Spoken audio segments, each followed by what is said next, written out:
به نام خدا محمد عربی هستم. توی این ویدیو می‌خواهیم درباره سئو صفحه محصول توضیح بدیم که چطوری صفحه محصولمون رو سئو کنیم. خب بعضی از محصولات دارن به صورت مستقیم توسط کاربر سرچ میشن که ما فقط باید روی اون محصولات رو خود صفحه محصول رو سئو کنیم و الا اصل سئو در سایت‌های فروشگاهی روی دسته‌بندی‌ها و صفحات لیستینگ میچرخه.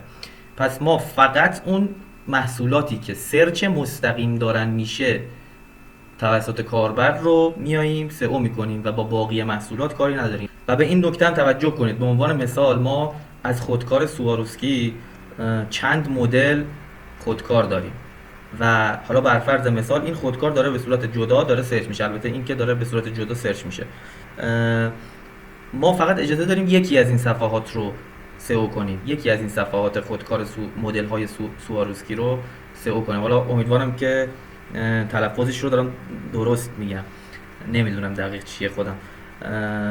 خب حالا ما همین خودکار سواروسکی رو انتخاب میکنیم برای اینکه سئوش کنیم. ببینیم مثلا اول ببینیم سرچ جدا داره یا نه. کلمه خودکار سواروسکی رو برمیداریم. حالا من از سئو سیگنال استفاده میکنم. شما از هر ابزاری که تحقیق کلمات کلیدیتون باش راحت‌تر انجام میدید از همون ابزار استفاده کنید. این بله خودکار سواروسکی به صورت جدا داره سرچ میشه. البته این فکر میکنم یه برند خیلی معروفیه و این قیمتی که حالا توی این سایت هست خودکار طرحشه، یعنی خودکار اصلش نیست، فیکشه. ولی خب ما رو همین کار میکنیم با همین عباراتی که بهمون میده. خب کلمه کلیدی اصلیمون میشه اون عبارتی که بیشترین سرچ والیوم رو داره. میبینید که 250 بار داره در ماه سرچ میشه. البته این اعدادی که سئو سیگنال داره میده تقریبا میشه گفت میانگین اعدادی هستش که در ماه داره سرچ میشه و معمولا کمتر از چیز واقعی، یعنی عدد واقعی که در ماه اون عبارت داره سرچ میشه معمولا بیشتره. خب ما میریم توی شیتمون، کلمه عبارت کلیدیمون رو وارد میکنیم که همون خودکار سواروسکی هست.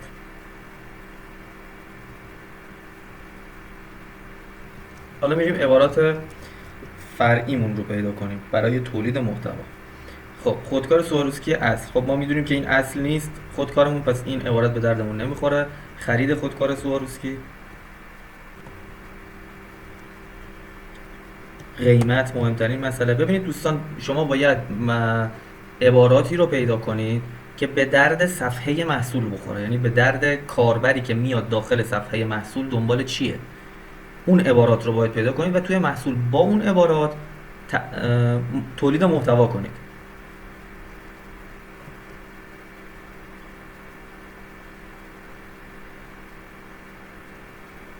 خودکار برند سواروسکی اینم خوبه. ببینید هم فارسیش داره سرچ میشه هم انگلیسیش داره سرچ میشه. اینا خیلی مهمه که تو تولید محتوای اون صفحه حتما از هر دو استفاده کنید چون داره سرچ میشه. خب با دیجیکالا کار نداریم چون تو برند داره سرچ میشه. نمایندگی اگر هستید، اگر نمایندگی اون محصول رو دارید حتما استفاده کنید. اینم نمایندگی خودکار. اگر رنگ اون خودکار مثلا داره سرچ میشه به صورت جدا حتما استفاده کنید. ببینید خودکار طرح سواروسکی یکی از کلمات اصلیمون میشه چون ما هم اصلش رو نداریم و یه جورایی فیک و طرح خودکار سواروسکیه.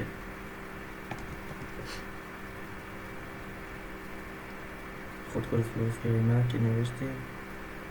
خب ببینید ما این عبارات رو در آوردیم. اینها میشه عبارات کلیدی این صفحه محصول ما. حالا من میام خرید عمده خودکار سواروسکی رو هم اضافه میکنم چون ما خرید عمدن، یعنی برای فروش عمده هم داریم.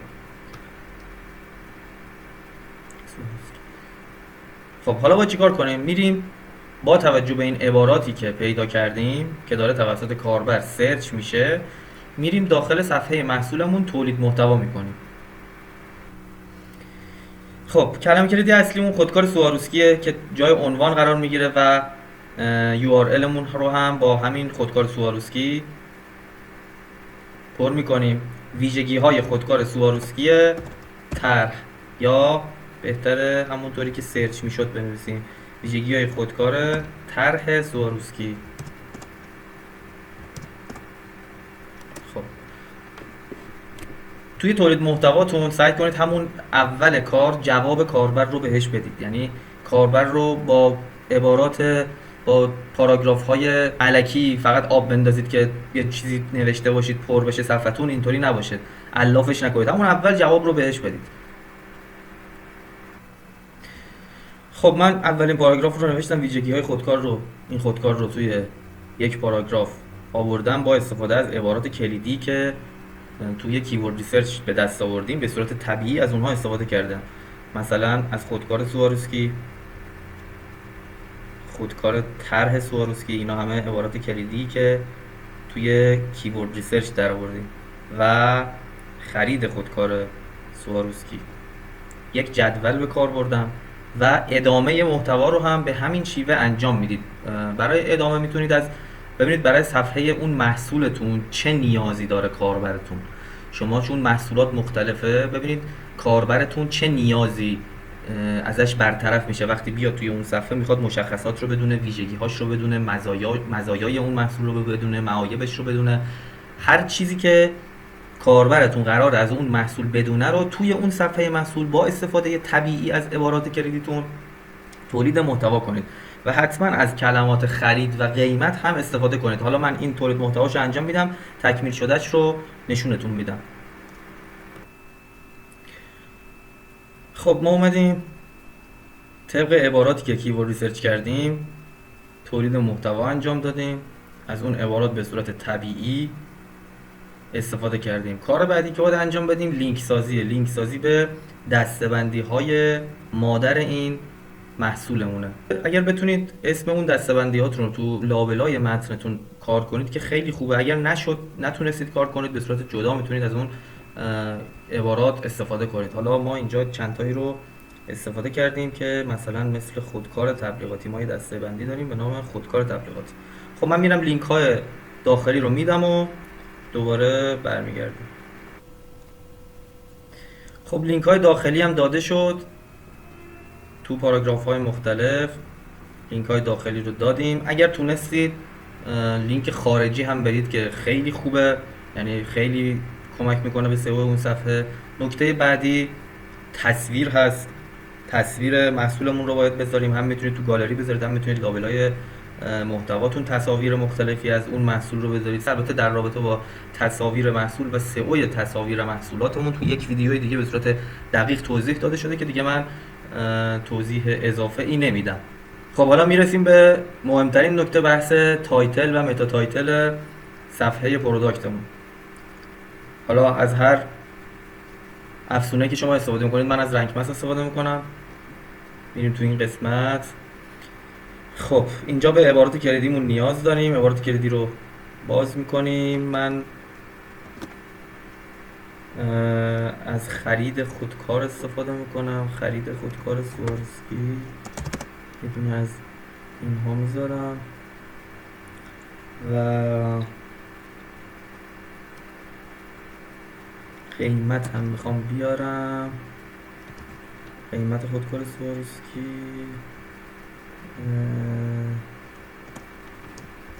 یه عمده هم تهش میذاریم تو پرانتز.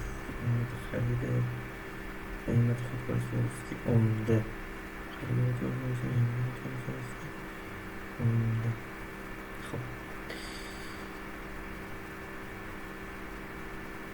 خب تو قسمت متا تایتلمون هم که توضیحات کوتاهمون اومده، همون رو فقط من یه کاری میکنم، میرم توی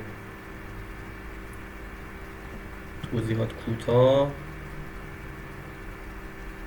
خود اسم خودکار سواروسکی رو به اولش اضافه میکنم که اینجا به صورت خودکار اولش کلمه کلیدیمون باشه خودکار سواروسکی. این درست میشه، اینجا اینطوریه، توی نمایش گوگل درست میشه.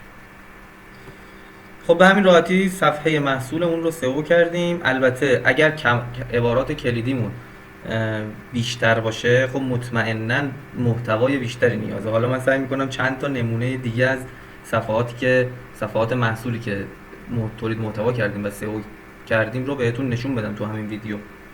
خب ببینید دوستان، این یه صفحه محصولی که به صورت جدا سرچ داشته و اومدیم این رو سئو کردیم. این صفحه رو فقط نگاه کنید به حجم تولید محتواش. کیورد ریسرچ شده تمام. ببینید اینجا تصویر اینفوگرافیک استفاده کردیم، از ویدیو استفاده کردیم، لینک های داخلی، تمام کیورد هایی که سرچ شده توسط کاربر رو ما پوشش دادیم توی این محتوا. یه صفحه دیگه هم ببینیم. این محصول هم به صورت جدا داره سرچ میشه توسط کاربر و ما اومدیم براش تولید محتوا انجام دادیم.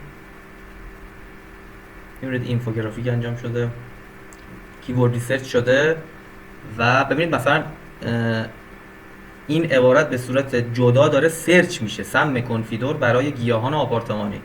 اسم این سم کنفیدوره. سم کنفیدور برای گیاهان آپارتمانی داره به صورت جدا سرچ میشه. ما اومدیم همین رو پوشش دادیم توی صفحه محصول. یا این عبارت به صورت جدا داره سرچ میشه که تو ویدیو سئو تصاویر ما این موضوع رو هم گفتیم که توی تصویرتون کلمه کلیدی که داره سرچ میشه رو کار کنید، که ما اومدیم اینجا این هم کار کردیم. میبینید این هم داره به صورت جدا سرچ میشه، توی تصویر کار شده. ببینید با همه این عبارات این صفحه رتبه داره تو گوگل همین الان. ببینید مثلا سم کنفیدور برای پسیل گلابی، ببینیم رتبه داره. تو این کوگنیتو بیاییم، رتبه 1، لینک 1 رو داره.